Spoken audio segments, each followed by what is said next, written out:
रात के ठीक 12 बजे थे। जिला कलेक्टर रिया सिंह एक लंबी मीटिंग के बाद अपने सरकारी रेस्ट हाउस की ओर लौट रही थी। सड़कों पर अजीब सी खामोशी पसरी थी। हवा में ठंड थी और कहीं कहीं सूखे पत्तों की आवाज सुनाई दे रही थी।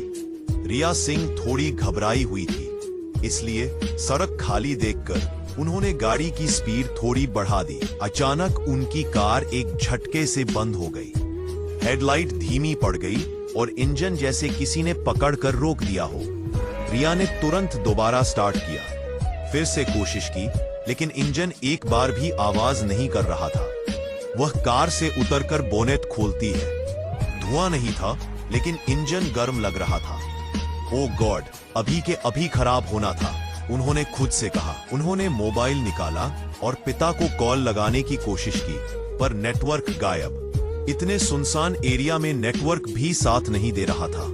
उनकी धड़कन थोड़ी तेज हो गई, पर उन्होंने खुद को संभाला। फिर इन्होंने सोचा, गाड़ी छोड़कर पैदल आगे बढ़ना ही सही होगा। घर ज्यादा दूर भी नहीं था। वह धीरे धीरे हिम्मत करके आगे बढ़ी। तभी दूर से कुछ चमकती लाइटें दिखी, जैसे किसी वाहन का हेडलैम्प। पर वहां पहुंचने के बाद राहत डर में बदल गई। एक टूटा फूटा पुलिस जैमर खड़ा था और उसके बगल में 3 हवलदार और एक कांस्टेबल शराब की बोतलों के साथ ताश खेल रहे थे। ब्रेक वर्दी में होते हुए भी सब रस में डूबे हुए थे। डीएम रिया का गुस्सा बढ़ गया। यह क्या कर रहे हो तुम लोग? उनकी आवाज सख्त और ठंडी थी। एक हवलदार हंसते हुए बोला, अरे बहन जी, रात इतनी खूबसूरत है, बैठिए ना, हम भी दिल बहला लें। क्या डीएम वीएम बनने का नाटक कर रही हो? रिया ने गुस्से से कहा, शर्म नहीं आती? वर्दी पहनकर सड़क पर शराब पी रहे हो? तुम लोग कानून के रक्षक हो या खुद अपराधी? एक हवलदार ने बदतमीजी भरे अंदाज में उनका हाथ पकड़ लिया और बोला, ओ मैडम, इतनी आग क्यों उगल रही हो? हमारे साथ बैठ जाओ, मजा आएगा। बस ये सुनते ही रिया ने उसका हाथ झटका और एक जोरदार थप्पड़ उसके गाल पर दे मारा। दोबारा हाथ लगाया तो अंजाम भुगतोगे। बाकी तीनों हवलदार भड़क गए। एक ने गुस्से से कहा, बहुत दम दिखा रही है, पकड़ो इसे। उन्होंने रिया को घसीटने की कोशिश की, पर रिया कमजोर नहीं थी। उसने जोर से धक्का देकर खुद को छुड़ा लिया, मगर भीतर डर बस चुका था। ये लोग कुछ भी कर सकते थे। वह हिम्मत जुटाकर बोली, मैं इस जिले की डीएम हूं, तुम सबको अभी के अभी निलंबित कर दूंगी। सारे हवलदार जोर जोर से हंस पड़े। डीएम? कोई पहचान नहीं पा रहा मैडम। रात में कोई भी खुद को कलेक्टर बोल सकता है। अब रिया के पास एक ही रास्ता था, भागना। एक हवलदार ने फिर पीछा किया और पकड़ भी लिया। उसने गुस्से में थप्पड़ मारा और बोला, भागकर कहां जाएगी? आज तो तू हमारे ही साथ रहेगी। रिया डर के साथ साथ साहस भी जुटाए हुए थी। अचानक उसने पास रखी राइफल पकड़ ली और चारों को पीछे हटने पर मजबूर कर दिया। बंदूक देखते ही सबके होश उड़ गए। वे घबराकर धीरे धीरे पीछे हटे और रिया वहां से दौड़कर निकल गई। अगली सुबह वह सीधे एएसपी राजेश सिंह के ऑफिस पहुंची। उसने पूरी घटना विस्तार से बताई और कड़ी कार्रवाई की मांग की। एएसपी ने कहा, मैडम, मैं आपकी बात पर विश्वास करता हूं, मगर हमें सबूत चाहिए। यह सुनकर रिया परेशान हो गई, लेकिन उसने हार नहीं मानी। वह उसी थाने पहुंची जहां वे चारों हवलदार तैनात थे। साड़ी पहनकर आने की वजह से इंस्पेक्टर सूरज सिंह उसे पहचान नहीं पाए। वह बोली, मुझे शिकायत लिखवानी है। इंस्पेक्टर हंसते हुए बोला, चाहे जितना रोलो बहन जी, रिपोर्ट लिखने के 800 रुपए लगेंगे। बिना पैसे के एफआईआर नहीं लिखी जाती। रिया सख्त आवाज में बोली, रिश्वत मांगना अपराध है। इंस्पेक्टर चिल्लाया, मुझे कानून मत सिखा, तुरंत यहां से निकल जाओ। इसी बीच रिया की नजर उन हवलदारों पर पड़ी, कल रात वाले ही थे। उसने गुस्से में कहा, तुम लोग मिलकर जनता को डराते हो, अब तुम सबको निलंबित करवाऊंगी। संजय, इंस्पेक्टर गुस्से में बोला, अरे तू है कौन? मुझे धमकी दे रही है? परंतु इंस्पेक्टर का चेहरा पीला पड़ गया। परंतु माफ कीजिए मैडम, मुझे माफ कर दीजिए, रिपोर्ट अभी लिखता हूं। लेकिन रिया ने सख्त लहजे में कहा, अब रिपोर्ट कल कोर्ट में मिलेगी, मैं खुद एसपी सर से बात करूंगी। एक दिन एसपी ने थाने के सीसीटीवी फुटेज चेक करवाए। वीडियो में साफ दिख रहा था कि इंस्पेक्टर ने रिश्वत मांगी और बदतमीजी की। सबूत मिलते ही केस कोर्ट में चला गया। अगले दिन सुबह 10 बजे सुनवाई शुरू हुई। कोर्ट हॉल खचाखच भरा था। मीडिया, वकील सब मौजूद थे। सरकारी वकील बोले, माय लॉर्ड, ये केस सिर्फ एक महिला अधिकारी का नहीं है, बल्कि इस सिस्टम की जड़ों को हिलाने वाली हकीकत है। सीसीटीवी फुटेज कोर्ट में दिखाया गया। पूरा कोर्ट हॉल सन्न रह गया। बचाव पक्ष ने दलील दी, ये एक गलतफहमी थी, इरादा गलत नहीं था। जज ने कड़ाई से कहा, गलतफहमी का मतलब भ्रष्टाचार, अपमान और शक्ति का दुरुपयोग नहीं होता। इसके बाद रिया को गवाही के लिए बुलाया गया। उन्होंने शांत लेकिन दृढ़ स्वर में कहा, मैं बदला नहीं चाहती, मैं बस इतना चाहती हूं कि वर्दी पहनने वाले लोग यह याद रखें कि यह सम्मान की निशानी है, ना कि दूसरों को डराने का हथियार। घंटे बहस चली। सभी सबूतों और गवाहों को देखने के बाद जज ने फैसला सुनाया। अभियुक्त, इंस्पेक्टर और चारों हवलदार दोषी पाए जाते हैं। इन्हें तत्काल निलंबित किया जाता है और दुराचार, भ्रष्टाचार व पद के दुरुपयोग के मामले में कड़ी सजा दी जाती है। कोर्ट इन्हें जेल भेजने का आदेश देती है। कोर्ट हॉल में हलचल मच गई। मीडिया बाहर की ओर दौड़ पड़ी। 5 पुलिसकर्मियों को हथकड़ी पहनाकर ले जाया गया। उनके चेहरों पर शर्म और डर दोनों साफ दिखाई दे रहे थे। बाहर खड़े लोग तालियां बजा रहे थे। महिलाएं कह रही थीं, और रिया मैम ने हिम्मत दिखाई तभी इंसाफ मिला। जब रिया बाहर आई तो मीडिया वालों ने पूछा, आपको कैसा लग रहा है? ये पूछा। वह शांत मुस्कान के साथ बोली, बस इतना कि कानून आज भी जिंदा है। फिर अगले दिन थाने में नया स्टाफ तैनात किया गया। एसपी ने खुद निरीक्षण किया और कहा, अब यह थाना डर का नहीं, कानून का प्रतीक होगा। फिर उस दिन पूरे जिले ने राहत की सांस ली और एक संदेश दूर दूर तक फैल गया।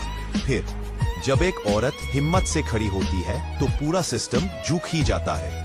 फिर दोस्तों, अगर आपको यह बदली हुई कहानी पसंद आई हो तो एक लाइक जरूर करें और चैनल को सब्सक्राइब करना न भूलें। फैसले के बाद की कोर्ट का फैसला आने के बाद पूरा जिला जैसे जाग उठा। लोग यह सोचकर खुश थे कि आखिर पहली बार किसी बड़े पद पर बैठी महिला अधिकारी ने निडर होकर आवाज उठाई और इंसाफ पाया। सोशल मीडिया पर रिया सिंह का नाम ट्रेंड करने लगा। #Justice for DM, #Brave Woman DM। लेकिन दूसरी तरफ एक डर और बेचैनी भी फैलने लगी। पुलिस विभाग में कई अफसर खामोश थे। कुछ को लगने लगा कि अब उनके भी पुराने पाप सामने आ सकते हैं। कई भ्रष्ट अफसरों को यह फैसला चुभने लगा था। चुपचाप बैठकर डरना उनके बस की बात नहीं थी। फैसले के अगले ही दिन सुबह रिया सिंह अपने ऑफिस पहुंची। जैसे ही वह गाड़ी से उतरी, बाहर खड़े कर्मचारी अचानक सीधा खड़े हो गए। कई महिलाएं उनके पास आईं, उनके हाथ पकड़कर बोली, मैडम, आपने हिम्मत दिखाई, हम सब आपके साथ हैं। लेकिन रिया मन ही मन जानती थी कि हालात अभी शांत नहीं हुए हैं। असली तूफान अब शुरू होने वाला था। गलती करने वाले हवलदारों और इंस्पेक्टर के पीछे बड़ी राजनीतिक पकड़ थी।